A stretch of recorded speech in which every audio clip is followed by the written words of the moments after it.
பெரிய பிரசங்கா இருக்கட்டும், சின்ன பிரசங்கா இருக்கட்டும், ஆனால் தேவ ஜனங்களை போஷிக்கிறதுல தேவன் எப்பொழுதுமே கவனமா இருக்கிறார். என்ன ஒண்ணு சத்தத்தை காணும். சின்ன கவியை பாடி விசாரமா இன்னைக்கு நான் ரொம்ப நேரம், ஏன்னா நான் பானையில என்ன இருக்கு அதான் உங்களுக்கு கொடுக்க போறேன். இல்லையா ஒண்ணு சத்தத்தை காணும். பழையதான் இருக்கு, அது சுடசுடதான் இருக்கும். சில பேர் பானையில இருக்கணும் பழையதை நினைப்பீங்க. தேவனுடைய வார்த்தை ஒரு பொழுதும் பழசா இருக்காது. ஒவ்வொரு நொடி பொழுதுல அந்த தேவனுடைய வார்த்தை எப்படி இருக்கு? கிருபை உள்ளதாய், வல்லமை உள்ளதாய், மகிமை உள்ளதாய், அபிஷேகம் உள்ளதாய் அந்த வார்த்தை நம்மளை நோக்கி வந்து கொண்டுதான் இருக்கிறது. எத்தனை பேர் விசுவாசிக்கிறீங்க? அல்லேலூயா, அல்லேலூயா. ஒரு வார்த்தை சொல்லும் கர்த்தாவே, எங்கள் வாழ்க்கையெல்லாம் செய்வாருமே. ஒரு வார்த்தை சொல்லும் கர்த்தாவே,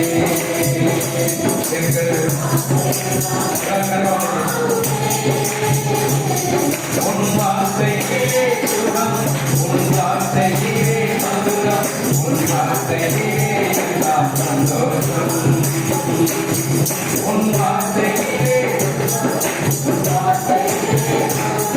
உன் வார்த்தை எல்லாம் சந்தோஷம். ஒரு வார்த்தை சொல்லும் கர்த்தாவே, எங்கள் வாழ்க்கையெல்லாம் ஒரு வார்த்தை சொல்லும் கர்த்தாவே. நம்மளுடைய வார்த்தை எப்பொழுதுமே சிறைப்பை உண்டு பண்ணும். ஆமாவா கேட்க? நம்மளுடைய வார்த்தை எப்பொழுதுமே என்ன செய்யும்?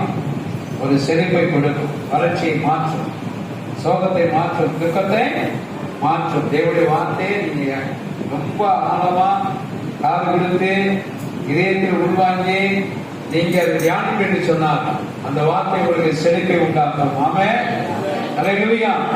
சரி, இன்னைக்கு தேவன் உங்களை குறித்து என்னை குறித்தான படைக்கப்பட்ட நோக்கத்தை குறித்து பார்க்க போறோம். ஆண்டவர் ஏன் உங்களையும் என்னையும் உருவாக்குனாரு? என்னைக்காவது நினைச்சீங்களா? ஏன் ஆண்டவர் இந்த உலகத்துல பிறக்க வச்சாரு? எத்தனை பேர் இருந்துச்சு? ஆனா அது நொந்திருப்போம். ஏன்டா உலகத்துல பிறந்ததுன்னு என்ன செய்வோம்? அது வேதனை அடைஞ்சிருப்போம். ஆனா ஏன் நான் பிறந்ததுக்கு ஒரு நோக்கம் உடனே யாராச்சும் சந்தோஷமா சொல்ல முடியுமா? இல்லையா? ஆமா, கடைசி நினைக்குது நான் பிறந்தது நோக்கம் கடைசிக்காக. ஆமாவா? என்ன கடைசி அப்படித்தானே? ஆமா, கடைசி நினைக்கிறாங்க. நான் பிறந்ததுக்கு ஒரு நோக்கம் இருக்கு. இல்லையா? எல்லாருக்கும் ஒரு நோக்கம் உண்டு. தேவனுடைய பூமியில உங்களை என்னை படிப்பதற்கு ஒரு நோக்கம் உண்டு. எதிர்ப்பு நம்புறீங்க? அல்லேலூயா. இந்த பூமிக்குரியதை விட்டுருங்க. இந்த கணவர், இந்த மனைவி, இந்த பிள்ளைங்க, இதெல்லாம் சொந்த ஜோடி, இதெல்லாம் தூக்கி ஒரு ஓரத்துல வச்சுட்டு இன்னைக்கு ஒரு 10 நிமிஷம் என் தேவன் என்னை ஏன் இந்த பூமிக்கு என்னை கொண்டு வந்து நிப்பாட்டினார். அல்லேலூயா. நீங்க உற்சாகமா இருந்தீங்கன்னா ஆண்டவர் உங்களோட தெளிவா பேசுவார். அல்லேலூயா. ஆமா, நம்ம எப்பொழுதுமே தேவ சத்தத்தை கேட்கும் போது நம்மளுடைய என்ன செய்யணும்? அந்த சேர்ல உட்கார்ந்துக்கணும் சரி, கீழே உட்கார்ந்துக்கணும் சரி, அப்படியே முழங்காலுக்கு வந்துடணும். இல்லையா? எப்படி இருந்தோம்னா கேட்க கேட்க தேவனுடைய பிரசன்னத்தை உணர உணர நம்ம அப்படியே அசத்தியா இல்லாதபடி முழங்கால் நிலைமைக்கு வந்துருங்க. தேவன் அற்புத அடையாளங்களை செய்வார். அல்லேலூயா, அல்லேலூயா. நல்லா கவனிங்க, வசனத்தை கேட்கிறவங்க எல்லாம் அற்புதம் பெற்றிருக்காங்க. அப்படி பக்கத்துல மேல மாடியில கிழக்கு நிறைய பேர் சாட்சி சொல்லுவாங்க. ஆனா சபைக்குள்ள உட்கார்ந்து கேட்கிறவங்க என்ன செய்யறது இல்லை. நான் சொல்ல புரியுதா? அதாவது சபைக்குள்ள உட்கார்ந்து வசனம் கேட்கிறவங்க அசத்தையே நினைப்பாங்க. ஆனா அந்த சத்தத்தை கேட்கிற ஜனங்கள், அது கர்த்தருடைய வார்த்தை, கர்த்தர் என்னோடு பேசுகிறார், கர்த்தர் என்னை உருவாக்குறான்னு சொல்லி எத்தனையோ பேரு ரயில்வே ஸ்டேஷன்ல உட்காந்து வீட்டுக்குள்ள உட்கார்ந்து ரசிக்கப்பட மாட்டான். ரயில்வே ஸ்டேஷன்ல உட்கார்ந்து ரசிக்கப்பட்டிருக்கான்.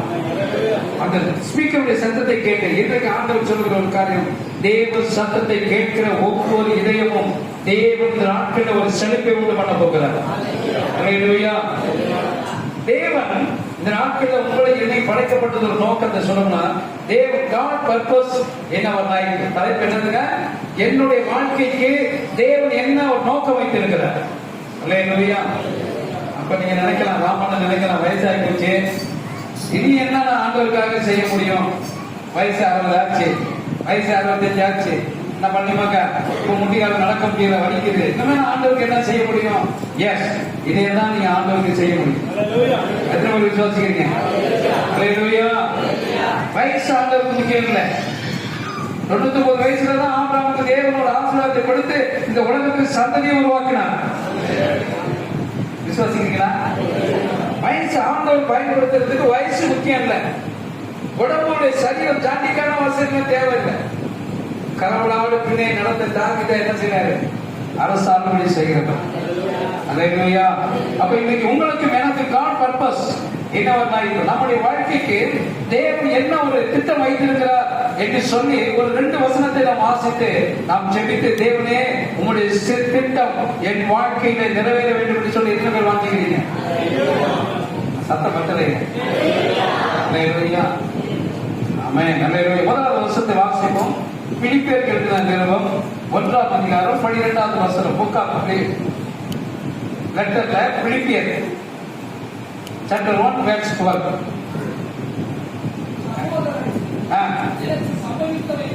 சகோதரர்களே, எனக்கு சம்பவித்தவைகள் சுவிசேஷம் பிரபலமாகும்படிக்கு என்னதுங்க? ஏதுவாய் இருக்கிறது என்று போதும். நீங்கள் அறிய என்ன செய்யறேன்? மனதாக இருக்கிற பவுலுடைய விருப்பம். தேவனை எழுத்து நின்றவன் திருச்சபை என்ன செஞ்சாரு? நாசம் பண்ணினாரு. கிறிஸ்துவே ஒருத்தர் இல்லை என்று சொல்லி அவர் பயங்கரமா என்ன செஞ்சாரு? திட்டம் திட்டி திருச்சபை எல்லாம் உடைத்தவர். ஆனா அவருக்கு ஒரு விருப்பம் வந்திருக்கு. என்ன விருப்பம் சொல்லுங்க? சுவிசேஷம் பிரபலமாகும்படி ஏதுவா இருக்க வேண்டும் என்று நீங்கள் அறிய வேண்டும் என்று எப்படி இருக்கிற? மனதாக இருக்கிற ஒரு பார்ப்போம். அல்லேலூயா. நீ உலகத்துல ஒரு தகப்பன் சொல்றாரு பிள்ளைகிட்ட, எப்பா நீ என் பேரை எடுத்து கொடுக்கறதுக்கு நான் மனசா இருக்கிறேன் சொல்றோம்ல. பிள்ளைகிட்ட என்ன சொல்லி கேட்கறீங்க? நல்லா இருப்படா, என் பேர் என்ன செய்ய காப்பாத்து, நல்லா சொல்றீங்க. என் பேர் என்ன செய்ய? என் பேரை கவர்ந்து பிடிக்கணும் அப்படிங்கிறோம். ஆனா இப்ப உள்ள பிள்ளைங்க அப்படியெல்லாம் இருக்கா இருக்கான்னு நம்மளால சொல்ல முடியாது. வேறு தெளிவாய் சொல்லுகிறது. கடைசி நாட்கள் அன்பு தனிந்து போகும். உங்களுக்குள்ள இருக்க அன்பு தனியும், நமக்குள்ள இருக்க அன்பு தனியும், பெற்றோர்கள் இருக்க அன்பு தனியும், பிள்ளைகளுக்குள்ள அன்பு தனியும், சமுதாயத்தில் அன்பு தனியும், உறவினர்களுக்கு அன்பு தனியும். ஆனா நீங்கள் நான் என்ன நினைக்கிறீங்களா? அந்த அன்பு இன்னும் எனக்கு வேணும்னு நினைச்சிட்டு இருக்கோம். அதனாலதான் வெளிப்படுத்த விஷயத்துல 3ஆம் அதிகாரத்தில் ஆண்டவர் சொல்வார் ஒரு சபையில, நீ ஆதி அன்பை விட்டு என்னத்துல நீ உன்னுடைய செயற்பாடு, உன்னுடைய சுவிசேஷம், உன்னுடைய நல்ல ஒர்க்கு நீ கொடுக்கிறது பண்றது எல்லாமே கரெக்டா இருக்கு. அந்த சபை வாழ்க்கை சொல்வாரு, நீ ஆதி அன்பை விட்டு விட்டாய். இன்னைக்கு தேவன் உங்களுக்கும் எனக்கும் சில விஷயங்களை வைத்திருக்கிறார். உருவாக்குன நோக்கம் இருக்கு. கடவுளுடைய பர்பஸ், நம்மளை குறித்தான ஒரு பர்பஸ், ஒரு நோக்கம் ஆண்டவர் வச்சிருக்கிறார். அந்த நோக்கத்துக்கு நீங்கள் நானும் இன்றைக்கு நம்முடைய இதயத்தையும் நம்முடைய எண்ணங்களையும் நம்முடைய நோக்கங்களையும் செவி சாய்ப்போம் என்றால் நிச்சயம் தேவன் உங்களை என்னையும் இந்த தேசத்துல அவர் ஆசீர்வதித்து பயன்படுத்த சித்தம் வைத்திருக்கிறார். அல்லேலூயா.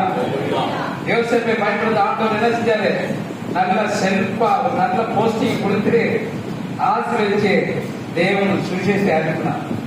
அல்லேலூயா. நிறைய பேர் நம்ம நினைக்கிறோம் இயேசுவை ஆராய்ச்சோம்னா ரொம்ப வறுமை கோட்டு கீழே இருப்போம், நம்ம ஒண்ணுமே இல்லாம போயிடும். இயேசு ஆராய்ச்சோம்னா குடும்பம் செழிக்காத நிறைய பேர் சொல்லிட்டு இருக்கீங்க. ஆனா வேதம் சொல்லு, கர்த்தரை நம்புகிறவனோ சத்தமா சொல்லுங்க செழிப்பான். அந்த செழிப்பு எங்க போச்சு? நம்ம கிட்ட இருந்து சொல்ல பார்ப்போம். அந்த செழிப்பு எங்க போச்சு? முதலாவது சுயநலம் நம்ம கிட்ட இருக்கிறதுனால அந்த செழிப்பு இல்லை. என்னன்னா நீ நல்லா இருக்கு, அது போதும் எனக்கு உலக பார்ப்போம். ஆனா என்ன இருக்கு? தேவன் உங்களை பயன்படுத்த வேண்டும் என்று சொன்னா ஒரு 5 விஷயம் நான் சொல்றேன், நோட் பண்ணிக்கிறீங்க.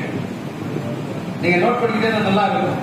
தேவனை என்னை பயன்படுத்த வேண்டும் என்று சொன்னா நம்மளுடைய காரியத்தை விட்டுட்டு இன்னைக்கு நான் சொல்ற சில கருத்துக்களை என் ஊழியத்தில் அனுபவங்களை சொல்றேன். முதலாவது தேவன் நம்மை தனிமைப்படுத்துவார். முதலாவது தேவன் என்ன செய்வாரு? ஆமா, நீங்க ஊழியம் பார்க்கணும், நான் மகிமையா செய்யணும், உங்க குடும்பம் செழிக்கணும், நீங்க தனிப்பட்ட வாழ்க்கையில செழிப்பா இருக்கணும்னா நம்ம நினைக்கிறோம் சேர்ந்து கூடி இருந்தா நமக்கு நன்மைகள் நினைக்கிறோம். ஆனா தேவன் பயன்படுத்தக்கூடிய நபரை முதல்ல அவர் என்ன செய்யறார்? தனிமைப்படுத்துகிறார். அல்லேலூயா. அப்ப உங்க குடும்பத்தை என்ன செய்வாரு? தனிமைப்படுத்துவார். ஏதாச்சும் உங்களை நல்லா கவனிச்சுடுங்க. தேவன் நம்மளுடைய குடும்பத்தையோ நம்மளையோ நம்முடைய தொழிலையோ நம்முடைய வருமானங்களையோ சில நேரங்களில் தனிமைப்படுத்தினா நீங்கள் நானும் புரிஞ்சுக்கணும், தேவனை பயன்படுத்த விரும்புகிறார். பைபிள் உள்ள பரிசுத்தவான்கள் பாருங்க, முதல் எல்லாரையும் அவர் என்ன செய்வார்? தனிமைப்படுத்துறார். அவர் ஊழியத்தை அழைப்பதற்கு முன்பாக என்ன செய்யறாரு? தனிமைப்படுத்துறார், நெருக்கத்தை கொடுக்கிறார், ஒரு கசப்பை கொடுக்கிறார். வாழ்க்கையில போத ஆண்டவரை சொல்லக்கூடிய அளவுக்கு ஒரு நெருக்கத்தில் அவங்களுடைய வாழ்க்கையில் என்ன செய்து வருகிறது. காரணம் என்னன்னு சொன்னால், தேவன் உங்களை வேறு பிரித்து உங்களை பயன்படுத்த விரும்புகிறார். அல்லேலூயா. அதுக்கு சாட்சி நிறைய சொல்லலாம், எனக்கு நேரம் இல்லை. ஆராதிக்கும். இரண்டாவது வச்சிருங்க, உங்களை என்ன செய்வாரா? தோற்க வைப்பார். நீங்க எது செஞ்சாலும் விளங்காது, தோற்க வைங்க. அப்பயே நீங்க முடிவு பண்ணணும், ஆண்டவரே என்ன செய்ய போறாரு? அவருடைய நோக்கத்துக்கு என்னை அழைக்கிறார் அர்த்தம். நல்ல சொல்லுவோம். அவருடைய நோக்கத்துக்கு தேவனை என்ன செய்யறாரு? அழைக்கிறார். நல்ல சொல்லுவோம். அல்லேலூயா, அல்லேலூயா. அப்ப தேவன் உங்களை இரண்டாவது காரியம், நீங்களும் நானும் எல்லாவற்றிலும் தேவன் நம்மை தோற்க வைப்பார். நீங்க என்ன செஞ்சாலும் என்ன செய்யாது, ஒரு சக்சஸ் பண்ண முடியாது. ஏன்? அப்பயே நீங்க என்ன செஞ்சிருக்கீங்களா? முடிவு பண்ணணும், ஆண்டவரே என்னை பயன்படுத்தணும், முட்டிக்கால போட்டணும். அல்லேலூயா. நம்ம போடுவோம், உபவாசம் போட்டதால இந்த காரியத்தை நான் சாதிக்க மாட்டேன். எப்படி உபவாசம் போட்டதால நான் என்ன செய்ய போறேன்? சாதிக்க போறேன். என் தேவனுக்கு எல்லாம் வாக்கு பண்ணி இருக்கிறாங்க. என் தேவனை ஆண்டவர் சொல்றாரு, உன்னை ஒரு நோக்கத்துக்கு அழைச்சாருன்னா நீங்க 40 நாள் உபவாசம் போட்டாலும் சரி, என்ன எவ்வளவு பெரிய விளையாட பெற்ற வரம்பற்ற ஊழியர் ஜாப் பண்ணாலும் சரி, ஏன் நம்மளை தேவன் வேற நோக்கத்துக்கு அழைச்சிருக்கிறார். அல்லேலூயா. நீங்கள் நானும் சுவிசேஷம் சொல்ல அழைத்திருக்கிறேன். அவள் சொல்றாரு, எடுத்துக்கிறீங்களா? நீங்கள் எல்லாவற்றிலும் சுவிசேஷம் அறிவிக்கப்பட்டு நலமா இருக்கும். இந்த சுவிசேஷத்தை என் பாடுகளை குறித்து நீங்கள் தெரிஞ்சா எனக்கு நலமா இருக்கும். அல்லேலூயா. ஆண்டவர் அழைத்த ஒரு நோக்கம் என்னன்னு சொன்னால், உங்கள் மூலமாய் என் மூலமாய் இந்த தேசத்திலே குட் நியூஸ், நல்ல செய்தி பரப்ப வேண்டும் என்று சொல்லிதான் தேவன் உங்களை அழைத்திருக்கிறார். அது என்ன செய்தி? பாவங்களிலிருந்து இயேசு ரட்சிக்கிறவர். சொல்லமா? அல்லேலூயா. அவர் மன்னிக்கிறவர், அவர் உயிர்த்தெழுந்தவர். அவர் சொல்லியிருக்கார், சதா காலம் நான் உயிரோடு இருக்கிறேன். அந்த உயிரோடு இருக்கிற தேவனை இந்த தேசத்துக்கு நீங்கள் நானும் சொல்லவே அழைத்திருக்க. அதுக்கு வயசு வரம்பு தேவையில்லை, அதுக்கு ஒரு பெரிய கரகாத்திரமான உருவம் தேவை என்ன? தேவன் நம்மளை கொண்டு செய்ய வேண்டிய சில காரியம். அதுக்கு முதலாவது உங்களை தனிமைப்படுத்துவார். இரண்டாவது, உங்களை நீங்க செய்கிற எந்த ஒரு காரியத்திலையும் ஒரு சக்சஸ் பண்ண முடியாது. அதை போய் நீங்கள் நான் புரிஞ்சுக்கணும், ஆண்டவரை என்னை எதுக்கு அழைச்சிருக்கிறாரு? சத்தமா சொல்லுங்களேன். அவருடைய பர்பஸுக்கு, அவருடைய திட்டத்துக்கு, அவருடைய நோக்கத்துக்கு. மூன்றாவது சொன்னேன், உங்களை முழுவதுமாய் உருமாற்றுவார், டிரான்ஸ்பர் பண்ணுவார். நான் ரொம்ப அழகா இருக்கல, எல்லாரும் வந்துருக்கீங்களா? சத்தமா சொல்லுங்க. எங்க பாஸ் ரொம்ப அழகா இருக்காரு சொல்லலாம், அழகா சொல்லலாமே. அது 4 பேர் கை தூக்கலையா? அப்படின்னா அர்த்தம் இவர் அழகு நான் ஒத்துக்க முடியாது. பைபிள் சொல்லி ஒரு மனமா இருந்தா தான் எல்லாமே சக்சஸ். அதனால நீங்க 4 பேர் இல்லாத நான் அழகு இல்லை. கத்திருக்க சோதனை அவங்க கத்தர் என்ன செய்யறாங்க? உங்களை உருமாற்றுகிறார். உங்களை என்ன செய்யறாரு? உருமாற்றுவார். உருமாற்றுவார்னா நம்மளை நம்ம நினைச்சுட்டு இருக்கோம். ஏன்னா நம்ம உதாரணத்தை சொல்றேன், டெய்லி எப்ப என்ன செய்யறாருன்னா நமக்கு சரீர பலகமா இருக்குன்னு சொல்லி நல்லா ஊட்டச்சத்து போக்குறெல்லாம் வாங்கி எக்ஸசைஸ் பண்ணலாம்னு வச்சுக்கோங்க. அவங்க என்ன செய்ய முடியாது. எப்படி பாடு ஆக்சைஸ் எல்லாம் பண்ணாலும் வராது. ஆண்டு உருமாற்றுவார். 2 நாளைக்கு ஜோத்திரம் போட்டாருன்னா ஆயிடும். சொல்லி பார்ப்போம், சரியாயிடும். நீங்க அழகா இருக்கிறவங்களுக்கு திடீர்னு என்ன 4 நாளைக்கு ஒரு நல்ல விதமான டைபாய்டு செலவு இருக்கீங்க, என்ன செய்ய முடியாது. இந்த தை அடிச்சதுனா என்ன ஆயிடும்? அழகு உருவாங்க. என்ன ஆயிருக்கு? அப்படிதான் தெரியுது. சரி, அதெல்லாம் இயற்கையாவே இருக்க கற்றோட அளவுலாம் படைச்சிருக்கிறாரு. அல்லேலூயா. அப்ப உங்களை உருமாற்றுவார். என்ன யோபை உருமாற்றினா? பைபிள்ல ஒவ்வொரு பரிசுத்தவான்களை பாருங்க. எலியாவை உருமாற்றாரு. அற்புதம் செஞ்சவன், அடையாளம் செஞ்சவன் என்ன செய்யறாரு? அவன் பயந்து கொள்ள முடியாம ஒரு காலத்தை கொடுக்கிறாரு அவங்களுக்கு. எசபேல் ஆவிக்கு என்ன அந்த ஆவி என்ன சொல்றது? உன்னை கொல்லாம விடமாட்டோம் பயந்து ஓடுகிறார். தேவன் சில நேரங்களில தேவன் உங்களை பயன்படுத்த என்று சொன்னால் உங்களை உருமாற்றுவார். அல்லேலூயா. அது எங்க உருமாற்றான்னு எனக்கு தெரியாது. ஒரு பொருளாதாரமா இருக்கலாம், பொருளாதாரத்தில் சுத்தமா வீழ்ச்சி அடைப்படுவார், இல்ல நம்முடைய பலவீனத்தை வீழ்ச்சி அடைப்படுவார், இல்ல நமக்கு உண்டான நண்பர்கள் நமக்கு இவ்வளவு பலம் அதான் சொல்லுது பயம் இருப்பார் பலம் என்று சொல்லுவான், அதெல்லாம் உடைச்செறிவார். உடைச்செறிச்சு உங்களை மாற்றுவார் தேவனுடைய பர்பஸ். அல்லேலூயா, அல்லேலூயா. அப்ப நம்ம என்ன நினைக்கிறோமா? நம்ம எதிர்பார்த்ததெல்லாம் ஒண்ணு நடக்கிறேன்னு நினைக்கும் போது நீங்கள் நான் எங்க நோக்கி பார்க்கிறேன்? சத்தமா சொல்லுங்க. வானத்தை பூமியை உண்டாக்கின கர்த்தர் உம்மிடத்தில் எனக்கு ஒத்தாசை வரும். அல்லேலூயா. அந்த ஒத்தாசைக்கு காத்து முழங்கால முளைக்கணும். அப்ப தேவனுடைய பர்பஸ் நிறைவேறும். அல்லேலூயா, அல்லேலூயா. நான்காவது, உங்கள் நம்பிக்கையை சோதிப்பார். அந்த என்ன செய்வாரு? அவருடைய பர்பஸுக்கு நீங்கள் பிடிக்கப்பட்டிருக்கு சொன்னா உங்கள் நம்பிக்கை என்ன செய்வார்? ஆண்டவரே சோதிப்பார். சோதிப்பாரா இல்லையா? பைபிள் எல்லாரையும் சோதிச்சிருக்காரு. அவரு பரிசோதிக்கிற தேவன். அவர் யாருங்க? பரிசோதிக்கிற தேவன். வரையில சொல்லுங்க. அல்லேலூயா. கொடுக்கிறதுக்கு பரிசோதிப்பார், நல்லா ஆசீர்வதிப்பார். அந்த ஆசீர்வாதத்துல நீ எப்படி கரெக்டா கொடுக்குறியான்னு ஆண்டவர் எதிர்பார்ப்பார். கொடுக்கிற மீன்ஸ் சுவிசேஷம் பண்ணி ஊழியத்துக்கு நீ எவ்வளவு கொடுத்திருக்கிற, சுவிசேஷம் சொல்றதுக்கு நீ எவ்வளவு வரைச்சிருக்கிற ஆண்டவர் பார்ப்பார். அல்லேலூயா. மற்றதுக்கெல்லாம் விதைக்கிறோம், சுவிசேஷம் படிக்க நம்ம என்ன செய்யணும்? நான் விசுவாசிகள் உங்களுக்கு சொல்லிக் கொடுக்கிறேன். ஒரு மாசத்துல உங்களுடைய சம்பாதத்துல ஒரு 2% ஊழியத்துக்கு சுவிசேஷம் படிக்க ஒதுக்குங்க. அல்லேலூயா. 2000 சம்பாதிச்சா ஒரு 20 ரூபாய் நீங்க என்ன செய்யுங்க? சுவிசேஷ பணிக்கு நீங்க ஒதுக்கணும். நீங்க அப்படி ஒதுக்கி பாருங்க, கர்த்தர் உங்களுடைய களஞ்சியங்களை ஆசீர்வதிப்பார். அல்லேலூயா. நீங்க யாருக்காக வச்சுட்டு இருக்கிறீங்க? ஏசப்பாக்காக வச்சுக்கிறீங்க. மற்ற ஒழுங்கெல்லாம் இருக்கணும், நான் இல்லைன்னு சொல்ல வரல. ஆனால் கர்த்தருடைய பிள்ளைகள் தன்னுடைய வாழ்நாள்ல நம்ம சம்பாதிக்கிறதுல சுவிசேஷ பணிக்கு நம்ம விதைச்சு ஆகணும். அல்லேலூயா. என்ன சுவிசேஷம்? உங்கள்கிட்ட ஒருத்த வந்தான், பசிக்கிற மாதிரி அவனுக்கு நீங்க ஆண்டவர் உணர்த்துவாரு. அவன் பசியா இருக்கலாம், சாப்பாடு வாங்கி விடுங்க. அவர்கிட்ட காசு கொடுத்து அனுப்பாதீங்க, அழைச்சிட்டு போய் சாப்பாடு வாங்கி விடுங்க. இதான் சுவிசேஷம். பார்ப்போம். நமக்கு திரும்ப செய்யக்கூடாது. நீங்க யாருக்கு செஞ்சாலும் திரும்ப எனக்கு செய்யக்கூடாதவனுக்காக பார்த்து நீங்கள் நான் செய்யறது சுவிசேஷப்படும். அல்லேலூயா. நாமளை கூப்பிட்டு விருது வச்சு அப்புறம் திரும்ப எனக்கு நீங்க விருது வைப்பீங்க. இதெல்லாம் சுவிசேஷம் பண்ணி கிடையாது. ஜப கூட்டத்தில் அப்படி ஆண்டவர் அனுமதிக்கிறது கிடையாது. நீங்கள் நான் விதைக்கிறது அது கர்த்தருக்கே போய் சேர வேண்டும், கர்த்தருக்கே போய் சேர வேண்டும். அதான் உங்கள் நம்பிக்கையை சோதிப்பாங்க. நம்பிக்கையில கொடுக்கறதுல இருக்கலாம், ஜெபம் பண்றதுல இருக்கலாம், இல்ல உபவாசிக்கிறதுல இருக்கலாம், இல்ல நீங்க போய் மற்றவங்க ஆண்டவர் உணர்த்துவாரு. இப்ப போய் லட்சுமி அம்மா அப்படிங்கிற ஜெபம் பண்றது சொன்னா நான் என்ன செய்ய மாட்டேன், அந்த அம்மா வீட்டுல இருக்காது அப்படின்னு காரணம் சொல்லிட்டு நான் இங்கே இருக்கக்கூடாது.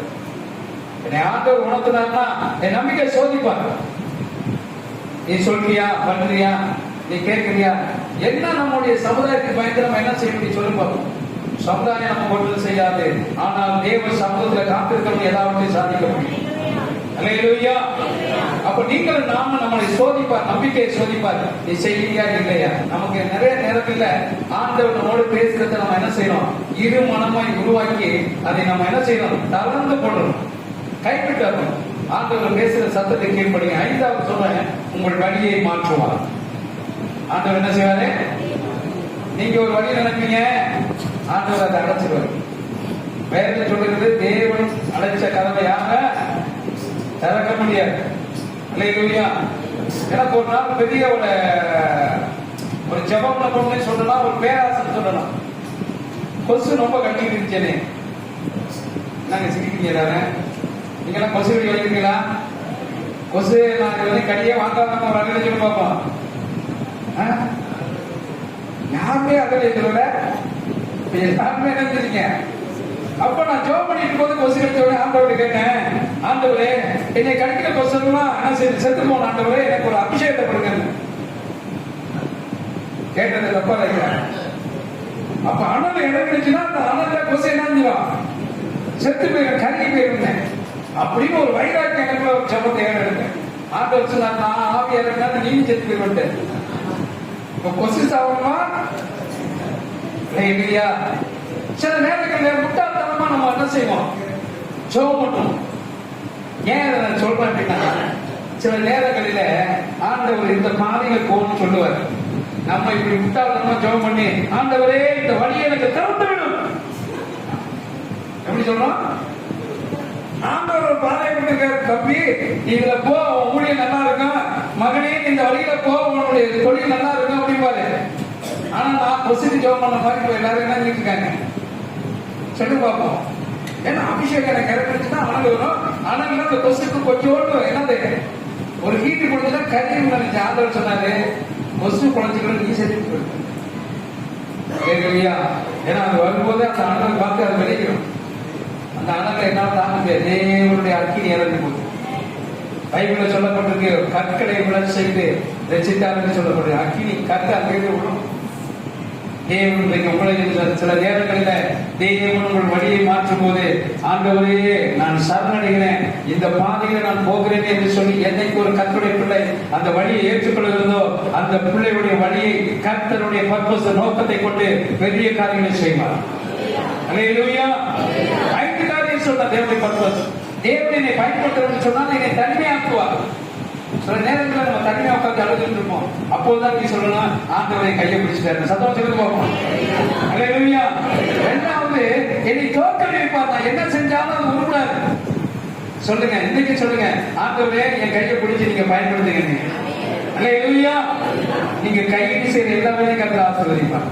மூன்றாவது சொன்ன, உங்களை உருமாற்றுவார். உங்களுடைய அழகு, உங்களுடைய காரியங்கள், உங்களுடைய குடும்பங்கள், உங்களுடைய நிலைகள் எல்லாவற்றையும் கர்த்தர் மாற்றுவார். அல்லேலூயா. பஞ்சு மெத்தையில படுத்தவன பாயில படுக்க வைப்பார். உருமாற்றுவார் தேவன். சில நேரங்கள் தலையில படுக்க வைப்பார்.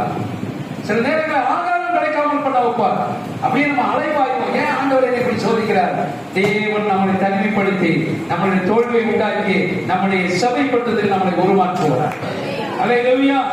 நான்காவது, நம்முடைய நம்பிக்கையை அவர் சோதிக்கிறார். நான்காவது என்னங்க? நம்பிக்கை என்ன செய்வாரு? சோதிப்பாரு. குடும்பம் கொடுக்க மனசு வராது. அல்லேலூயா. இப்ப நான் உதாரணத்துக்கு ஒரு உதாரணத்துக்கு சொல்றேன். நல்லா ஜோம் பண்ணிட்டு இருக்கும்போது, ஆட்டோ ஓட்டிட்டு போயிட்டே இருக்கும் போது ஒரு ஆளை பார்த்து, இந்த ஆட்டோவை அவர்கிட்ட கொடுத்துருந்தா கொடுத்துருக்கானே, நம்பிக்கை சோதிக்கப்படுவார், எனக்கு கொடுத்துருக்கானே. இது ஆண்டவர் பேசுற சாத்தான் பேசுறான். யார்கிட்ட பேசுறா? சாத்தான் பேசுறான். நம்மள மாதிரி இந்த உல்டா பண்றதுல வேற யாரும் முடியாது. நம்ம நினைக்கிற காய்ச்சல் அடிக்கடி மனைவி வெள்ள தீட்டுவேன். என்ன தீட்டுவேன்னா, என்னுடைய கண்ட்ரிபியூஷனுக்காக சில நேரத்தில் நீங்க அந்த மாதிரி செய்யாதீங்க, மாட்டிக்கிட்டீங்க. நான் அதே மாதிரி நிறைய மாட்டிக்குவேன். நான் என்ன செய்யக்கூடாதுன்னு நினைக்கிறோம் அதான் செய்யணும்னு சொல்லுவாங்க. அந்த கரெக்டா அந்த ஃபேவரட்டா அவங்க சொல்லிட்டே இருப்பாங்க. ஏன் நான் சொல்றேன்னா, சில நேரத்தில் அப்படி நம்ம மனசை தேர்க்கிறதுக்கு சில வேலைகளை பார்ப்போம். அதை செய்யாதீங்க. அதை என்ன செய்யக்கூடாது? செய்யக்கூடாது. ஏன் செய்யக்கூடாது அப்படின்னு சொல்லணும்னா, தேவன் உருமாற்றும் போது, நம்மளை சோதிக்கும் போது அந்த சோதனைக்கு நம்ம தயாரா இருக்கணும். அல்லேலூயா. ஆண்டவர் நம்பிக்கைக்கு நான் தயாரா இருக்கணும். ஆபிரகாம் ஈசாக்கு பலியிட போது அவனுக்கு ஈசாக்கு ஒரு 30 வயசு கூட இருந்திருக்கலாம். அல்லேலூயா. நல்ல வாலிபன். அவன் சொன்னான், எங்க அப்பா சொன்னதை நான் அப்படியே கேட்பேன். என்னப்பா செய்யணும்? விலக சமுதிரவா சொல்லிருக்கேன். எத்தனை விசுவாச பிள்ளைகள் ஊழியக்காரர் சொல்றத, ஊழியக்காரர் கொடுக்கிற தரிசனத்தை, ஊழியக்காரர் கொடுக்கிற எச்சரிப்பை, ஊழியக்காரர் கொடுக்கிற உபதேசத்தை நம்ம எத்தனை பேர் கீழ்படுகிறோம்? கீழ்படியாத காரணத்தின் விளைவுகள் இன்னும் நம்ம பிரச்சனைகளை போய்கிட்டே இருக்கும். இன்னும் நம்முடைய வாழ்க்கையில ஒரு வெற்றியை பெற முடியல. உங்கள் நம்பிக்கையை, நம்பிக்கை என்ன செய்வாரு? அவர் சோதிப்பார். நான் 5வது சொல்றேன், உங்க வழியை மாற்றுவார். நீங்க ஒரு வழியை தேர்ந்தெடுப்பீங்க. சில நேரங்கள் ஆண்கள் சொல்லுவாரு, இது உன் வழியா இருக்க, நான் உன்னை அழைச்சிருக்கிற வழி வேற. அல்லேலூயா. அல்லேலூயா. அல்லேலூயா. அதனால கர்த்தருடைய பிள்ளைகளே, இந்த நாட்களிலே நீங்கள் நானும் இந்த நாட்களிலே தேவன் அழைத்த பர்பஸ் சுவிசேஷம் சொல்வது. உங்களை தேவன் அழைத்த பர்பஸ் என்ன தெரியுங்களா? உங்களுடைய வாழ்க்கைக்கு நீங்கள் நானும் தேவனுடைய திட்டத்தை நிறைவேற்ற நம்மளை வேறுபடுத்தி அழைத்திருக்கிறார். எத்தனை பேர் விசுவாசிக்கிறீங்க? அல்லேலூயா. இந்த சித்தத்தை, இந்த திட்டத்தை நீங்க செஞ்சு பாருங்க. உங்க கையில போட்டு விழுந்து தானா இதுக்கு நீங்க ஒப்பு கொடுத்தீங்கன்னா, அதுதான் அப்போஸ்தலர் நடபடிகள் 16-26 வாசிங்க, படிப்போம். அப்போஸ்தலர் நடபடிகள் 16ஆம் அதிகாரம் 26. Book of Acts chapter 16 verse 26. Christ gives you a freedom. நீங்க தேவனுடைய திட்டத்துக்கு ஒப்புக்கொடுத்தலாம். வாசிங்க. சடுதியிலே சிறைச்சாலையின் அஸ்திபாரங்கள் அசையும்படியாக பூமி மிகவும் அதிர்ந்தது. உடனே கதவுகள் எல்லாம் திறவுண்டது. எல்லாருடைய கட்டுகளை என்ன செஞ்சுச்சான்? ஒரு அலையில சொல்லலாமே. அல்லேலூயா. நான் தேவனுடைய திட்டத்திற்கு என்னைக்கு நான் கீழ்ப்படுகிறேனோ, என்னை சிறையில போட்டு கட்டினா அந்த கட்டு என்ன செய்யும்? சத்தமா சொல்லுங்களேன். எல்லாருடைய கட்டுகள் எல்லாம் சத்தமா வாசிங்க. அப்போஸ்தலர் 16:26 அசையும்படியாக பூமி மிகவும் அதிர்ந்தது. நல்லா கவனிச்சுக்கிறீங்க. உடனே கதவுகள் எல்லாம் திறவுண்டது. எல்லாருடைய கட்டுகளை நல்லா கவனிங்க. மேஜிக்ல தான் நம்ம பார்த்துருப்போம். இங்க கட்டு அங்க கட்டப்பா வருகிட்டு வந்துருவான். ஆனா உண்மையிலே தேவனுடைய பிள்ளை, தேவனுடைய திட்டத்துக்கு அழைக்கப்பட்ட நம்மளை எந்த சிறைச்சாலையும் கூட்ட முடியாது. ஒரு சொல்லி பார்ப்போம். எந்த ஒரு கட்டுகளை நம்மளை கட்டி வைக்க முடியாது. நான் மட்டுமல்ல, என்னோட சேர்ந்தவங்க எல்லா கட்டுகளும் அப்படியே கலந்து போச்சு. அதை நினைச்சு பாருங்களேன். நம்மளை கட்டி வச்சிருக்கிறான், பாதுகாத்து இருக்கிறான். என் தேவனை அழைத்தது உண்மை என்று சொன்னால், தேவனுடைய சுவிசேஷ பணிக்கு என்னை அழைத்தது உண்மை என்று சொன்னால், நான் தேவனை துதித்து பாடும்போது என் கட்டுகள் மாத்திரமல்ல, கதவுகள் மாத்திரமல்ல, இந்த பூமியை தேவன் அதை பண்ணுவான். அல்லேலூயா. என் கட்டுகள் ஃப்ரீடம். நான் ஃப்ரீடம் கேட்கிறேன். எப்பொழுது ஃப்ரீடம் வரலாம்? தேவனை அழைத்த நோக்கத்துக்கு நான் என்னை செவிசாய்க்கும் போது எனக்குடைய கட்டுகளை தேவன் அறுத்து என்னை ஃப்ரீடம், என்னை சுயாதீனமாய் மாற்றுகிறார். அல்லேலூயா. அதனாலதான் சங்கீதம் 24 நினைக்கிறேன். வாசித்து முடிங்க. சங்கீதம் 24 தேவ வசனம் அழகாய் நம்மளை போதிக்கிறது. சங்கீதம் 24 அவர் உன் மன விருப்பத்தின்படி அந்த வசனம் தானே. அவர் உனது மன விருப்பத்தின்படி உமக்கு தந்தருளி உமது ஆலோசனை எல்லாம் எப்பொழுது? தேவனுக்கு 5 சொன்ன பார்த்தீங்கன்னா, என்னை தனிமைப்படுத்தும் போது ஆண்டவருக்கு ஒப்பு கொடுக்கணும். என்னை தேவனை தோற்கடிக்கும் போது நான் அவர்கிட்ட சரணடையணும். அடுத்தது உருமாற்றும் போது அவருக்கு நான் அப்படியே கீழ்ப்படியணும். எனக்கு நம்பிக்கையை சோதிக்கும் போது அந்த நம்பிக்கை உரியவனாய் மாறணும். அடுத்தது என் வழியை மாற்றும் போது, தேவன் கொடுக்கிற வழியை நான் ஏற்றுக்கொள்ளும் போது தேவன் என் கட்டுகளை அறுத்து விடுகிறார். அது மாத்திரமல்ல, என்னுடைய மன விருப்பத்தின்படி என்னுடைய ஆலோசனைகளை நிறைவேற்றுகிறார். அல்லேலூயா. அல்லேலூயா. எடுத்துட்டு நாம் ஜெபிக்க போறோம். தேவ சமூகத்தை நான் எடுத்துட்டு போறோம். தேவன் அற்புதமா இன்னைக்கு நம்மோட பேசியிருக்கிறார். அவர் சொல்லுகிறார், பிலிப்பியர் 1:12 காட் படைத்திருக்கிறார். அதை நீங்கள் அறிந்திருக்க வேண்டுமே என்று சொல்லி அவர் ஆதரப்படுகிறார். அந்த ஆதரத்தை ஆவியானவரும் தேவனுடைய திட்டத்தை நிறைவேற்றுகிற ஜனமாய் மாறணும். தேவனுடைய சித்தத்தை செய்கிற ஜனமாய் மாறணும். தேவனுடைய சுவிசேஷ பணிக்கு நம்மளை அர்ப்பணிக்கிறவர்களாய் மாறணும். அப்படி மாறும்போது தேவன் சொல்லுகிறார், உன் கட்டுகளை நான் அறுப்பேன், உன்னுடைய மன விருப்பத்தின்படி உனக்கு கொடுப்பேன், உன்னுடைய ஆலோசனை நிறைவேற்றுவேன். தேவ சபத்துல கணக்கு கேட்டு சொல்லுங்க.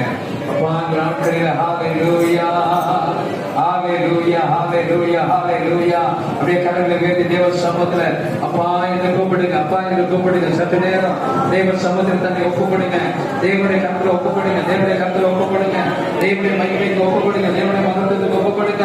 தேவனுடைய பரிசுத்தத்துக்கு ஒப்பு கொடுங்க. தேவனுடைய திட்டத்துக்கு ஒப்பு கொடுங்க. தேவனுடைய அழைப்புக்கு ஒப்பு கொடுங்க. ஹalleluya ஹalleluya. நம்ம வாழ்க்கையில சோதனை ஏன் வருகிறது? ஏன் பாதையை நம்ம தேவன் அழைக்கிறார்? ஏன் நம்பிக்கை உடையவனாய் மாற முடியல? தேவன் சில நேரங்களில் நம்ம நம்பிக்கை உடையவனாய் மாற்ற அவர் பரிசோதனை பண்ணுவார். பரிசோதனை பண்ணுவார். பிள்ளைகளே, பரிசோதனை பண்ணும்போது நீங்க நம்பிக்கை உடையவனா மாறுங்க. தேவன் சில திட்டங்களை கொடுக்கும் போது தேவன் ஆசீர்வதிக்க விரும்புகிறார். ஏன் நம்ம இழக்கணும்? இதயத்தின் கடின நிமித்தம் நாம் சில விஷயங்களை இழக்கிறோம்.